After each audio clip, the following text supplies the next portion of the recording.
She froze when the voice cut through the barracks. "Stop sweeping," he said, his tone sharp but controlled.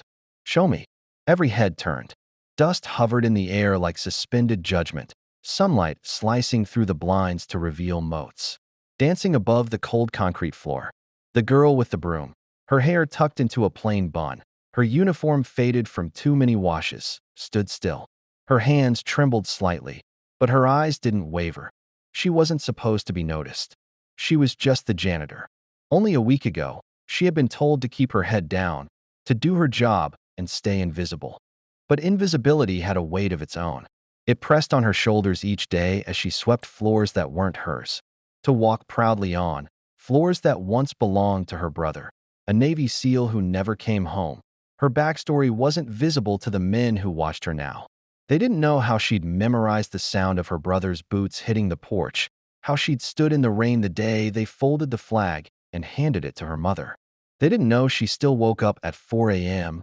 running drills. In her head, even though she'd never been allowed to join, she could still hear her brother's words.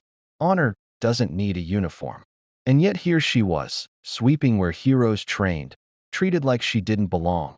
The SEAL who spoke, the one who'd stepped aside and made that demand, studied her with an unreadable expression. Around him, his team stayed silent. Some smirked, assuming she'd freeze. Others looked away, unwilling to watch what they believed would be her humiliation. "Show me," he repeated, softer now, but heavier somehow. Her grip on the broom tightened. The wood was smooth, worn by her hands, but it wasn't a weapon, not the way they'd see it. Still, her brother had taught her, anything can be a weapon if your mind is steady.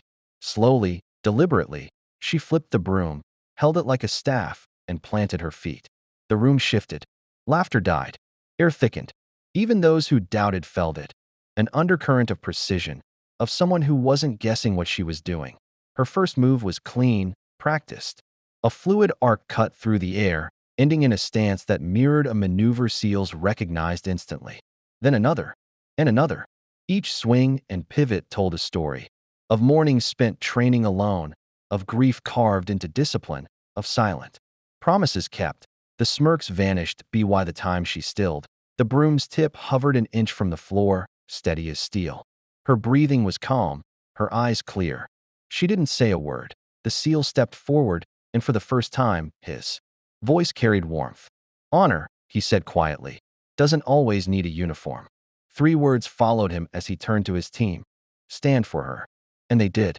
One by one, boots hit the floor in unison, not a stomp of command, but a sound of respect. Men who'd spent years mastering silence now used it to honor someone who'd been silent all along. There was no applause, no dramatic speeches, just a shift so profound it etched itself into memory. The girl lowered her broom, not as a servant, but as someone finally seen. Later, those who witnessed it would recall 2 lines that stayed with them. Strength doesn't shout. It simply stands. Sometimes, the quietest in the room carries the loudest story.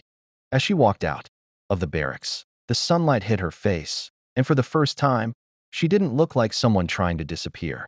She looked like someone who belonged exactly where she stood. Some stories end with cheers. Hers ended with silence, and that silence meant everything. Respect has many faces, and sometimes, the ones we overlook are the ones carrying the greatest. Wait, if you believe silent strength deserves to be seen, share your thoughts below. Where are you watching from? And if you want more stories that honor those who stand quietly but powerfully, subscribe for more.